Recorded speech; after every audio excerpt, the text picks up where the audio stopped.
Assalamualaikum Pak Tovan. Waalaikumsalam, Bu Farid. Terima kasih sudah meluangkan waktu sore ini. Gimana Sama-sama. kabarnya Pak Tovan? Alhamdulillah, baik, baik. Ini, Pak Tovan pingin ngomong apa sore ini? Oh ya, ada sesuatu yang ingin saya diskusikan ini dengan Bu Farid ini. Ya, Apa ini, Pak Tovan? terkait dengan permasalahan siswa saya ini. Saya itu punya siswa yang sangat hiperaktif, gitu. Tapi pada dasarnya tidak nakal, hanya hiperaktif. Dia juga sering usil, sering ngajak diskusi temannya. Nah, tapi bagi saya ini agak risih dalam pembelajaran saya. Oh gitu ya, Pak Tovan punya yang siswa yang hiperaktif, kemudian nggak nakal sebenarnya, tapi kalau pas pembelajaran agak mengganggu gitu ya Pak Tovan? Ya lebih tepatnya tidak fokus gitu, Bu Hari, tidak fokus. Oh gitu. Ngomong-ngomong, apa harapannya Pak Tovan setelah diskusi sore ini, Pak Tovan? Ya, saya ingin menemukan beberapa solusi lah, sekiranya mampu mengatasi siswa-siswa saya yang tidak fokus ini. Jadi dia seperti kelebihan energi itu, suka jalan-jalan, usil, tidak fokus pada belajar. Jadi harapannya dengan diskusi ini saya menemukan solusinya nih untuk menghandle murid saya yang sulit nih untuk fokus. Itu mungkin Bu Farid.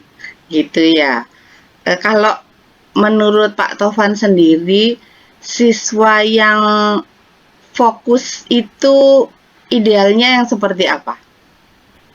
Kalau menurut saya, siswa yang fokus itu dia itu memperhatikan apa yang seharusnya ia perhatikan. Dia bisa menempatkan posisi dirinya kapan dan di mana, sehingga ketika saat pembelajaran idealnya fokus itu dia memperhatikan semua instruksi dalam pembelajaran.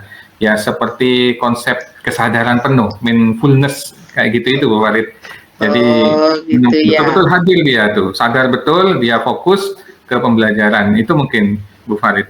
Oh gitu ya, berarti anak itu mempunyai kesadaran diri yang baik, kemudian mindfulness gitu ya, seperti Ya, tadi yang disampaikan Pak Tovan. Nah, kalau selama ini nih kan Pak Tovan sudah ngajar ya, selama ini yang sudah dilakukan Pak Tovan untuk mengatasi anak ini apa? Saya sudah ini ya, Bu Farid ya, pernah memanggil anak itu. Anak itu saya panggil, saya ajak diskusi ya, terkait kenapa kok sulit fokus. Sudah saya lakukan ini ya, diskusi tatap muka lah di luar jam pelajaran. Tetapi di pertemuan-pertemuan selanjutnya itu masih terasa belum signifikan begitu. Jadi masih sering berulang dia.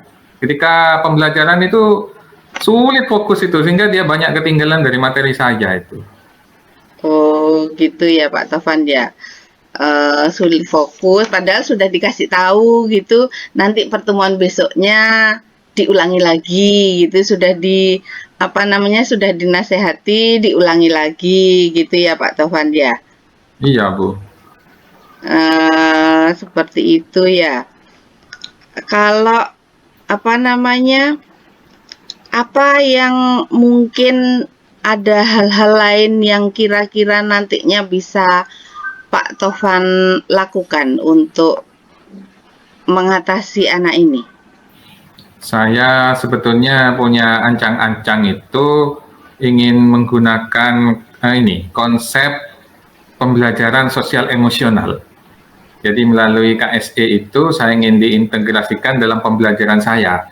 Nah, dengan KSE, itu kan ada strategi tersendiri nih, sehingga membuat siswa saya itu, terutama anak ini, bisa kembali fokus. Seperti itu mungkin. Begitu Bagaimana ya, itu? KSE. Kalau menurut Pak Tovan, seberapa penting pembelajaran sosial emosional di kelas itu? Kalau bagi saya sendiri sangat penting sekali, karena KSE ini akan memunculkan mindfulness. Nah, dari mindfulness, konsep kesadaran penuh pada siswa akan membuat siswa itu kembali konsentrasi. Nah, kalau sudah kembali konsentrasi, maka siswa ini juga akan fokus terhadap instruksi-instruksi yang ada di dalam proses pembelajaran. Itu mungkin Bu Farid. Oh, sepertinya bagus sekali ya Pak Taufan ya. Dengan memasukkan pembelajaran sosial emosional, anak ini mungkin bisa mengenali emosinya dengan baik gitu ya. Ya, Jadi ya. mungkin bisa lebih fokus. Mungkin ada alternatif lain mungkin Hmm. menurut Pak Taufan selain selain menerapkan kesadaran pembelajaran sosial emosional tadi. Ya, sempat berpikir saya itu ingin melakukan diskusi terarah itu seperti segitiga restitusi lah. Jadi Oh, ingin iya iya. menumbuhkan bagaimana solusi-solusi itu sehingga anak itu mampu kembali lagi yang memecahkan masalahnya secara mandiri terkait apa-apa yang dilakukan dia. Hingga harapannya dengan segitiga restitusi anak itu kembali menemukan solusinya untuk permasalahan dirinya yang tidak bisa fokus. Karena anak ini sebetulnya tidak nakal, hanya lebih tepatnya mungkin punya gaya belajar kinestetik mungkin ya. Jadi kelebihan energi, sulit fokus gitu saja. Sehingga saya mungkin dengan segitiga restitusi juga bisa saya terapkan nanti untuk masalah ini. Oh, nggih begitu ya Pak Taufan ya. Jadi sudah ada dua alternatif tadi ya, ada segitiga memasukkan KSE, kemudian segitiga restitusi. Nah, mungkin selain itu mungkin ada lagi kira-kira alternatif lain gitu? Ya, saya juga sempat memikirkan anak ini mungkin gaya belajarnya kinestetik. Bagaimana kalau menggunakan ini ya Bu ya, seperti active learning ya, seperti pembelajaran project juga, yang pembelajarannya juga tidak selalu ada di dalam kelas, tetapi di luar kelas, seperti outdoor learning itu, kemudian sambil melakukan aktivitas-aktivitas yang membuat anak ini terwadahi. Ya, seperti ya active learning seperti PJBL itu mungkin bisa mungkin ya Bu Farid ya, saya pakai seperti itu. Oh, iya. Iya, betul betul. Kebetulan Pak Taufan ini mengajarnya ini ya, Saya nyambung ya, Pak saya Taufan ya? mengajar IPAS. Iya, Pak Taufan kan Mengajar IPA. mengajar IPAS gitu ya, Iya, nyambung mungkin ya. iya Eh, project Bu. iya, itu nanti detailnya kira-kira seperti apa? Pembelajaran yang active Hmm. learning itu Pak Taufan. Ya, ini pada pertemuan selanjutnya ini kan masuk kepada materi-materi yang bisa mengajak siswa itu keluar ruangan karena saya akan mengajarkan tentang proyek pengolahan sampah. Ya, proyek pengolahan sampah. Nah, ini harapannya nanti dengan proyek seperti ini banyak aktivitas yang dilakukan anak itu dan mudah-mudahan anak ini akhirnya juga bisa fokus nanti melalui pembelajaran berbasis proyek ini. Itu Oh, mungkin. gitu. Nggih, sudah ada beberapa alternatif, pemecahan masalah gitu ya Pak Taufan ya, sudah Ya. ada beberapa pemikiran. Nah, kalau dilihat dari beberapa alternatif tadi, kira-kira langkah mana yang paling berpeluang besar untuk diterapkan dalam waktu yang dekat ini, Pak Taufan? Kalau dalam waktu dekat yang bisa saya siapkan itu ya pembelajaran berbasis project ini, yang active learning ini, karena saya sudah bisa nanti dalam minggu ini sudah bisa saya terapkan. Mungkin yang nanti seperti KSE dengan yang lainnya mengikuti selama proses pembelajaran itu. Yang bisa saya lakukan dalam waktu dekat, mungkin merancang yang active learning dulu mungkin ya. Mungkin begitu, Pak Farid. Oh, ya, berarti kan sekarang masih ya, kebetulan kebetulan ini awal-awal mungkin ya Pak Taufan ya, Iya, iya. bisa bisa setelah ini pembelajaran. Kira-kira yang bisa diajak berdiskusi rekan sejawatnya Pak Taufan kira-kira siapa Pak Taufan untuk pembelajaran Hmm, ini? ya. Untuk ini mungkin nanti saya melibatkan Bu Linda ya. Bu Linda itu kan juga pengajar IPAS. Jadi Oh mungkin gitu ya. bisa kita diskusi merancang bagaimana active learning itu bisa didesain yang membuat anak yang kelebihan energi tadi itu akhirnya bisa fokus ya, bisa fokus seperti itu. Jadi Bu Linda mungkin yang saya ajak nanti Bu Farid. Oh gitu. Oke, saya sangat mendukung langkah Pak Taufan ini.